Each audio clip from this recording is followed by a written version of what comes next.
Alright, just going to continue a few videos going over just grip breaks. There's a lot of different grip breaks that we can do in the armbar position, and so I just want to give you guys some more tools to be able to make this submission more effective.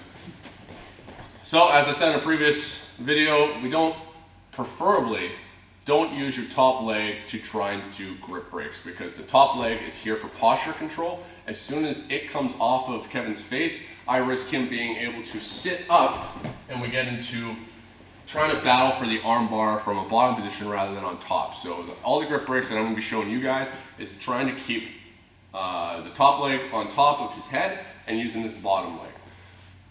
We got the Kimura grip, and so what we're going to do is just two variations here where one, I'm going to use the foot on the bicep. Like, this is a very traditional one. Obviously, if we can incorporate our leg, that's a very easy way of breaking the grip. What I'm going to do is just bring this leg in, and I'm going to put my heel inside, framing up against his bicep, sole of my foot in the crook of his bicep, so I'm going to be able to extend.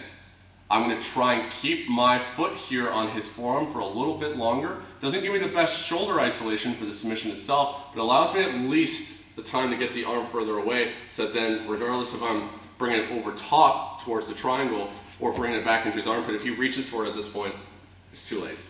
I don't want to break the grip and then immediately bring my leg here and give him the opportunity to reach back, because he has to do that. So the second you take a frame off of his arm, it's always going to come back into play. So here, this leg is still breaking his posture, whether I'm opening my knee up or just extending into his jaw to turn him away. Foot in the bicep, extending here. We can also use our shin to do the same thing. This works really well with the Kimura grip because it ties in with us turning in towards our opponent's legs and internally rotating the shoulder further. All I'm going to do is I'm going to take my knee and I'm going to bring it inside of his arm here. So here with that space here up against his wrist, I start opening my knee up here. So I'm checking right here at his forearm and wrist so that he can't follow me further. And then I'm not just pulling away, but I'm going to pull and push downward, still internally rotating his shoulder further. So at this point I can take my leg like we did in the breaking mechanics and curl it into his head to break his posture. And I fall down and I bring it this direction.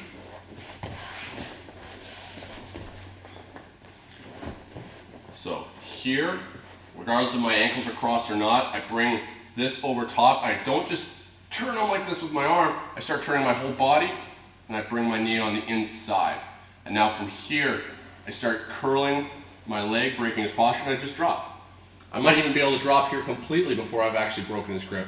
But now I'm able to start looking at bringing my chest to his elbow, connecting to the body. I can bring this hand up closer to his hand, and I'm going to break it out this direction. Now this ties in really well for me to be able to finish the armbar in that direction. So there's a way of using your bottom leg in two very common ways to break the grip to attack the armbar.